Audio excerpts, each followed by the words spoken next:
Underneath my feet, I have a sloping lie mat, a 4.5% gradient that's going to allow me to share some of the forces that go into your golf swing, all controlled electronically from my keyboard.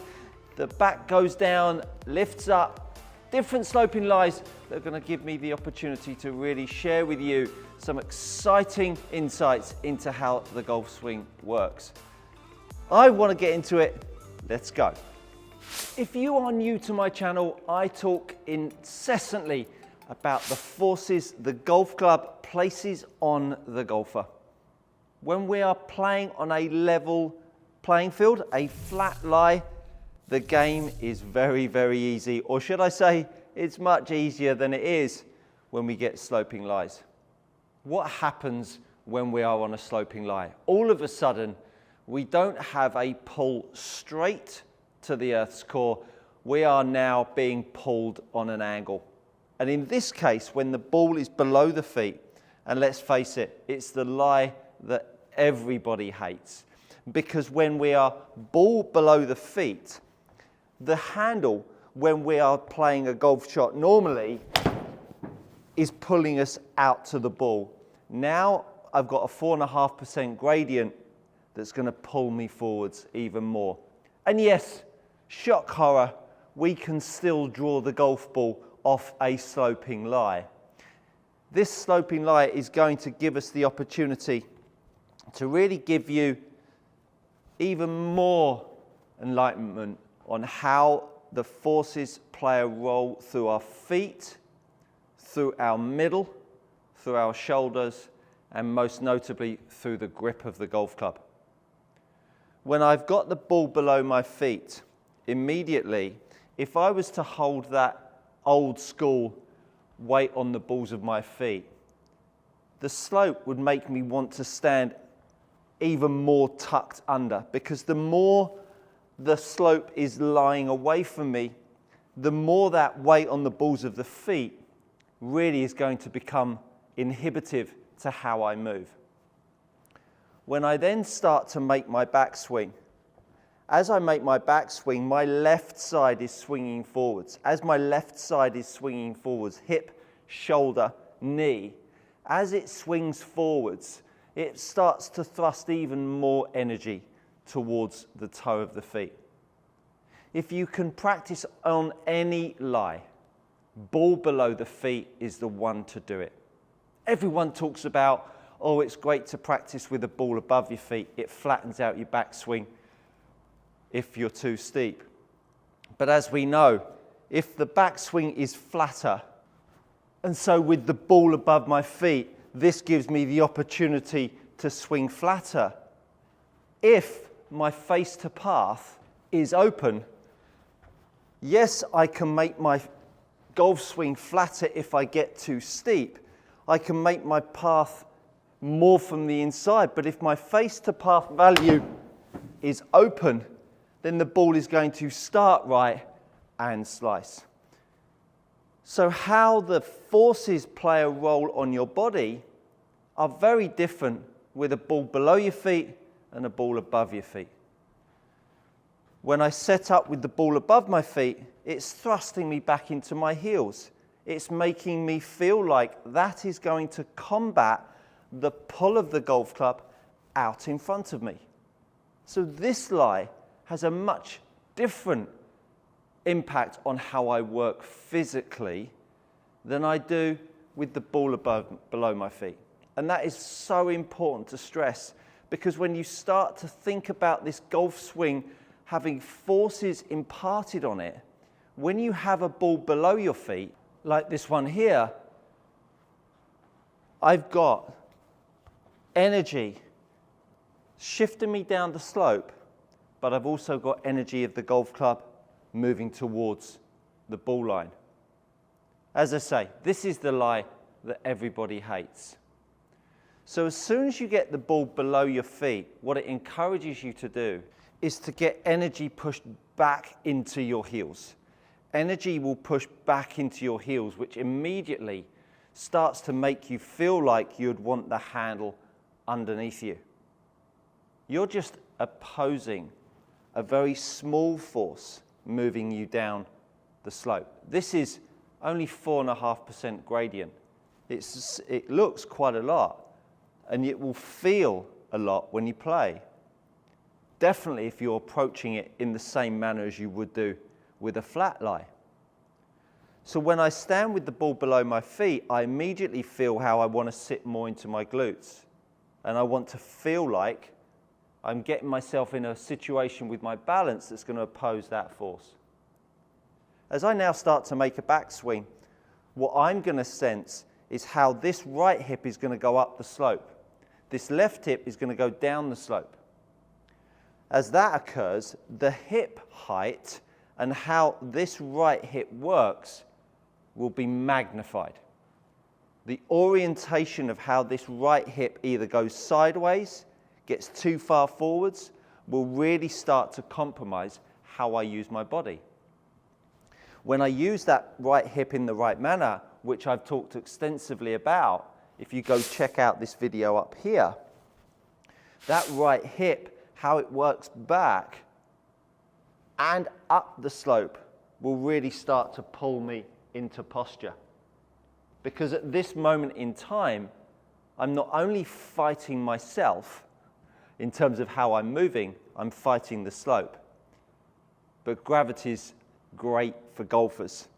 It makes them find balance. And that's why playing off of a flat lie can be prohibitive. You can get away with way more. A ball below your feet lie, which is found on every single tee box. You walk up to the tee box, it has a runoff, doesn't it? Get yourself onto the tee box with the ball below your feet. You don't have to hit shots. But get yourself on that slope and just set yourself up and feel what you're needing to do to get yourself in balance to oppose that slope. Now, make some half backswings and make it feel like your right hip is going to fend off the energy that left hip moves forwards and down the slope. That hip moving forwards and down the slope is going to be played off by the right hip moving up the slope. So my left hip's moving down the slope, my right hip's moving up the slope. Now I will feel much deeper in my pelvis, and I'll feel like my glute, my right heel, starts to activate more, and the left toe starts to activate more. Of course, I'm now in forward bend. That forward bend, once again, is going to make me feel like I'm going to fall down the slope.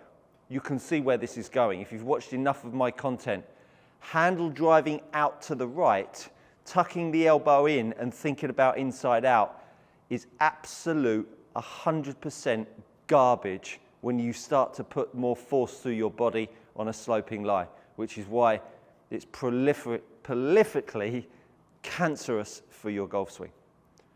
Because I drive that handle out in this direction, you can see where I'm going.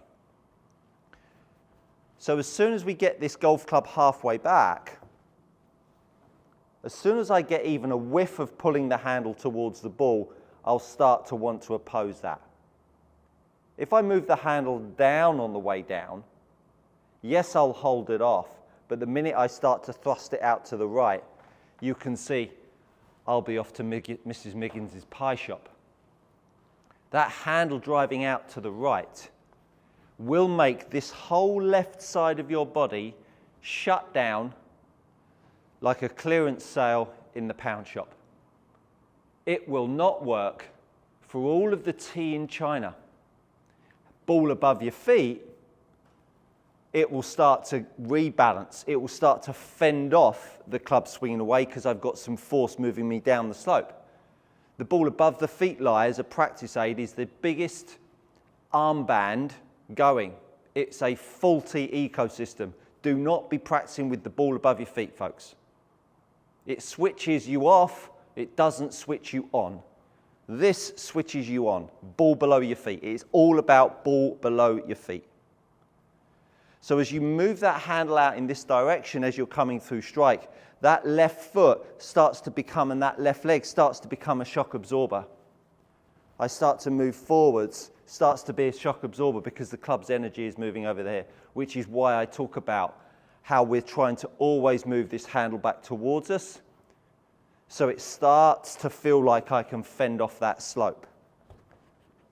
So I start to feel how I'm fending off the slope, and I can actually move up it when I hit shots, which is why I can still hit exactly the same numbers.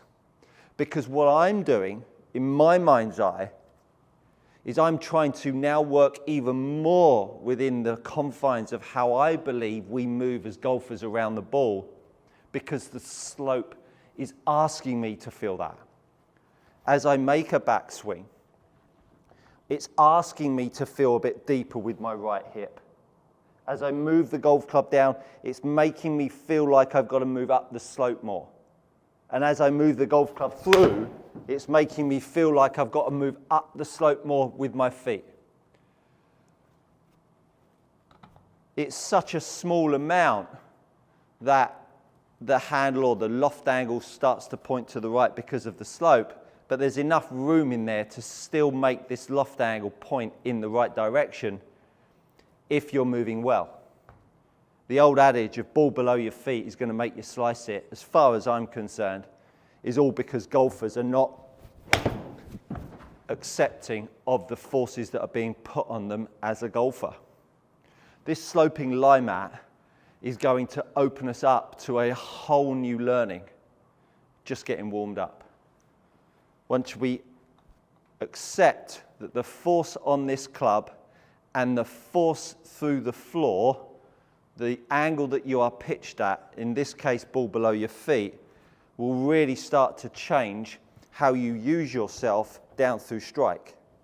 Inside out, the ground is now much closer to us because that is higher than this point here. So swinging from the inside, how the heck's that going to work? This won't work. But of course, ball above your feet, this part of the ground here is now much lower, so you can get away with lots more. So we start to move this golf club out, gives me more force up the slope. Now I can move that golf club around me. I'm fighting the slope, I'm moving the golf club down and around. I'm still able to hit down, straight path, close face to path. I'm so excited to work with this sloping lie mat to give you even more insights into how we need to move, act on the gravity and the force that's put through our body. If you're tired of paying too much for your premium leather golf gloves, head over to gxgolfgloves.com. These are gloves trusted by tour players and elite amateurs alike. Use my code GOODCOACHING to receive 10% off your next order. Go try them out. You won't be disappointed. That we feel in every single shot we play when we're not on a flat lie. Hopefully, this has given you some insight into where we're going to be going next. Thank you so much for watching. Do consider subscribing if I've offered up some insights into your golf. That, my friends, you've guessed it, it's good coaching.